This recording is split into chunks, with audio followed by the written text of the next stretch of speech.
Hi good morning സുഹൃത്തുക്കളെ. ഇന്നത്തെ breakfast ഞാൻ തയ്യാറാക്കിയെടുക്കുന്നത് ദോശയാണ്. ഈ ദോശ എങ്ങനെയാണ് തയ്യാറാക്കിയതെന്ന് നമുക്ക് കണ്ടാലോ. ഡിഫറെൻറ്റ് രീതിയിലാണ് തയ്യാറാക്കിയിരിക്കുന്നത്. ഇതിൻ്റെ മാവ് എങ്ങനെയാണ് തയ്യാറാക്കുന്നതെന്ന് ആദ്യം നമുക്ക് കാണാം. 1 കപ്പ് ഗോതമ്പ് മാവ് എടുത്തിട്ടുണ്ട്. ഇതിലേക്ക് ആവശ്യത്തിന് വെള്ളം ഒഴിച്ചു കൊടുക്കാം. പിന്നെ ഞാൻ എടുത്തിട്ടുള്ളത് ഒരു എഗ്ഗാണ്. എഗ്ഗും സോൾട്ടും കൂടെ ചേർത്ത് നന്നായിട്ട് മിക്സിയിൽ നമ്മുടെ മാവ് തയ്യാറാക്കി എടുക്കണം. ഇനി തയ്യാറാക്കി എടുക്കേണ്ടത് മസാലയാണ്. മസാലയ്ക്ക് വേണ്ടി ഞാൻ ഒരു സവാള എടുത്തിട്ടുണ്ട്. പിന്നെ ഒരു പച്ചമുളകും ഒരു ടൊമാറ്റോയും പാൻ അടുപ്പത്തേക്ക് വെച്ചു ഓയിൽ ഒഴിച്ച് കൊടുക്കുന്നുണ്ട്. ഓയിൽ ചൂടായതിന് ശേഷം നല്ല ജീരകമില്ലേ, ചെറിയ ജീരകം ചേർത്ത് കൊടുക്കാം.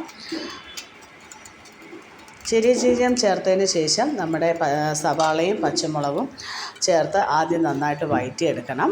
പിന്നെ അതിലേക്ക് സോൾട്ടും ടൊമാറ്റോയും കൂടെ ചേർത്ത് നന്നായിട്ട് വഴറ്റിയെടുക്കണം.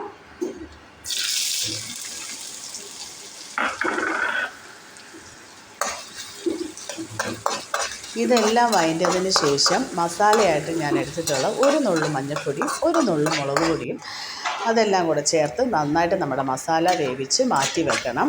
നമ്മുടെ മസാല തണുത്തതിന് ശേഷം നമ്മൾ തയ്യാറാക്കി വച്ചിരിക്കുന്ന ഗോതമ്പ് മാവ് നമ്മുടെ മസാലയിൽ ചേർത്ത് മിക്സ് ചെയ്ത് സോൾട്ടിൻ്റെ അളവെല്ലാം നോക്കിയിട്ട് നമ്മുടെ ദോശ നമുക്ക് ചുട്ടെടുക്കാം. ഇങ്ങനെ ചുടുന്നതിനുള്ള ഒരു ഗുണമെന്ന് പറഞ്ഞാൽ നമുക്ക് വേറെ കറികളൊന്നും തയ്യാറാക്കേണ്ട ആവശ്യമില്ല. നല്ല ടേസ്റ്റാണ്. എല്ലാവരും തയ്യാറാക്കി നോക്കണം.